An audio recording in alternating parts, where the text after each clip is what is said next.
Hello दोस्तों, आज बात करने वाला हूं मैं। क्या आपकी टर्नओवर 5 करोड़ से कम है? क्या आप यहां पे क्यूआरएमपी स्कीम नहीं लेना चाहते हैं? Quarterly return monthly payment scheme आप मंथली में रहना चाहते हैं? क्या यहां पे क्यूआरएमपी स्कीम कंपलसरी है, मैंडेटरी है? तो दोस्तों, इन सभी इश्यूज पे बात करेंगे, इन सभी टॉपिक्स पे बात करेंगे इस वीडियो के अंदर।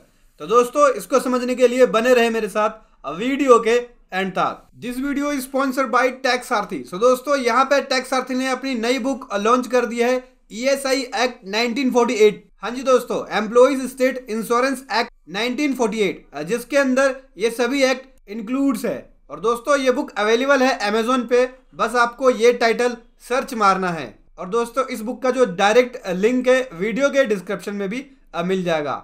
तो दोस्तों, आज बात करने वाला हूं मैं quarterly return monthly payment scheme. अगर आप नहीं चाहते हैं लेना क्वार्टरली रिटर्न मंथली पेमेंट, जहां पे आप अपनी जीएसटीआर 1 या जीएसटीआर 3B को क्वार्टरली बेसिस पे नहीं करना चाहते हैं फाइल, मंथली बेसिस पे लेना चाहते हैं, तब आप यहाँ पे ले सकते हैं।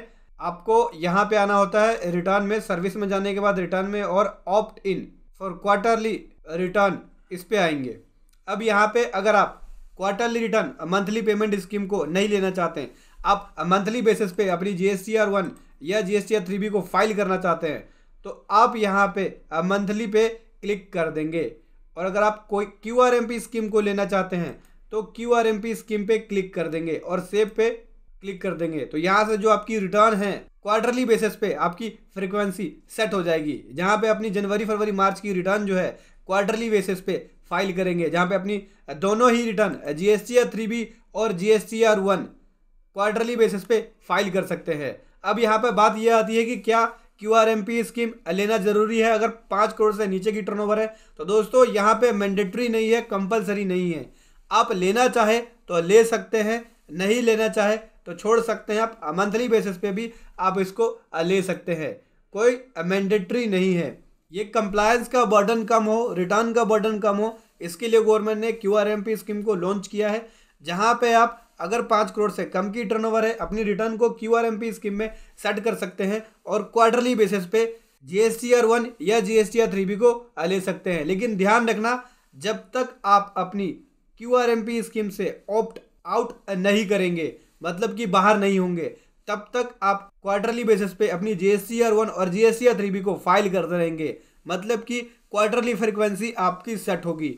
और अगर आप क्वार्टर के बीच में लगता है कि आपको चेंज करना है, तब आपको उस क्वार्टर के नेक्स्ट क्वार्टर के लिए उस क्वार्टर के सेकेंड मंथ से शुरू करना होगा। सेकेंड मंथ की फर्स्ट तारीख से लेके नेक्स्ट क्वार्टर के फर्स्ट मंथ की लास्ट तारीख तक आपके पास टाइम मिलता है क्वार्टरली से, जहां पे आप रिटर्न मंथली से क्वार्टरली रिटर्न में जा सकते हैं। तो इन बातों का आपको ध्यान रखना है कि कैसे आपको क्यूआरएमपी स्कीम लेना है। यहाँ पे क्यूआरएमपी स्कीम मैंडेटरी नहीं है, चाहे तो आप अपनी रिटर्न को मंथली बेसिस पे मंथली फ्रीक्वेंसी पे भी सेट कर सकते हैं। जैसे मैं यहाँ पे कर रहा हूँ मंथली बेसिस पे अपनी क्यूआरएमपी स्कीम, जहाँ पे मेरी जो टर्नओवर है 5 करोड़ से कम है, तो मैं अपनी रिटर्न को मंथली बेसिस पे सेट कर रहा हूँ। आप भी चाहे तो कर सकते हैं। मंथली बेसिस पे अगर आप ले लेंगे तो देख सकते हैं आपको जीएसटीआर 1 हर महीने की 11 तारीख तक भरनी होगी, और जीएसटीआर 3B जो आपकी एप्लीकेबल डेट है स्टेट्स के हिसाब से है, तो वो जैसे कि 24 तारीख। और अगर आप क्वार्टरली बेसिस पे ले लेते हैं, तब आपको हर महीने की 13 तारीख तक आपको अपनी जीएसटीआर 1 भरनी पड़ेगी, और जीएसटीआर 3B शुरू के 2 क्वार्टर में लागू नहीं होगा। यहाँ पे शुरू के 2 मंथ में यहाँ पे अपनी आईएफएफ के अंदर इन्वॉइसेस को डिक्लेयर कर सकते हैं, और लास्ट मंथ में आप अपनी R1 को भर सकते हैं, या फिर ये ऑप्शनल है, इसको छोड़ के आप डायरेक्ट लास्ट मंथ के अंदर अपनी जीएसटीआर 1 को फर्निश कर सकते हैं, उसमें इन्वॉइसेस को दिखा सकते हैं। मतलब कि अगर कोई B2B इन्वॉइसेस है तो पहले महीने में और दूसरे महीने में आईएफएफ के अंदर अपने इन्वॉइसेस को डिक्लेयर कर सकते हैं। अगर B2B इन्वॉइसेस है तो B2C को आप डिक्लेयर नहीं कर पाएंगे पहले और दूसरे महीने में। अगर आप क्वार्टरली रिटर्न में जाते हैं तो देन आपको फाइनल आपको रिटर्न जो भरनी होती है R1, वो तीसरे महीने के अंदर भरनी होती है, वो भी 13 तारीख से पहले मतलब 13 तारीख ड्यू डेट है, 13 तारीख तक भरनी पड़ेगी आपको। 13 तारीख के बाद भरेंगे तो इसमें लेट फीस एप्लीकेबल हो जाएगा क्वार्टरली रिटर्न को लेते हैं तो। और दोस्तों, अगर आप चेंज करना चाहते हैं तो 31 जनवरी लास्ट डेट है, आप क्वार्टरली से मंथली में जा सकते हैं।